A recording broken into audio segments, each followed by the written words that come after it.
வணக்கம். Welcome to ChandRaj cooking.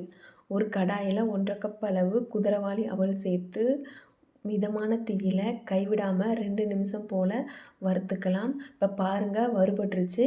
இதை வேறு ஒரு பாத்திரத்துக்கு மாற்றிக்கலாம். இப்போ ஒரு பாத்திரத்தில் 1/2 கப் பொடிச்ச வெல்லம் சேர்த்து அதோட 1/4 கப் தண்ணி சேர்த்து இதை நல்லா கொதிக்க விடலாம்.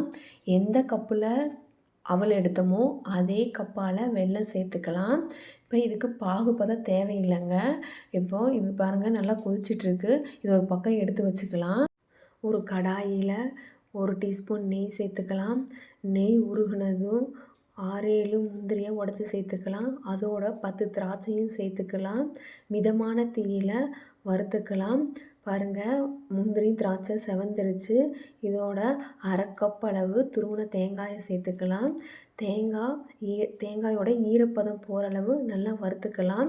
நெய்யும் தேங்காயும் சேர்ந்தால் நல்லா வாசம் வரும். இப்போ பாருங்கள் கலர் மாறிடுச்சு, பொன்னிறமாக ஆக போகுது. இந்த நேரத்தில் வறுத்த அவலையும் சேர்த்துக்கலாம். சேர்ந்து ஒரு வாட்டி நல்லா கலந்து விட்டுறலாம். இப்போது நம்ம ஏற்கனவே ரெடி பண்ணி வச்சுருந்த வெள்ளை கரைசலையும் வடிகட்டி சேர்த்துக்கலாம். பாருங்கள் சேர்த்தியாச்சு. இப்போது நல்லா சமமாக கலந்து விட்டுறலாம். இதோட 3 ஏலக்காயை தட்டி சேர்த்துக்கலாம். 1 டீஸ்பூன் நெய்யும் சேர்த்துக்கலாம்.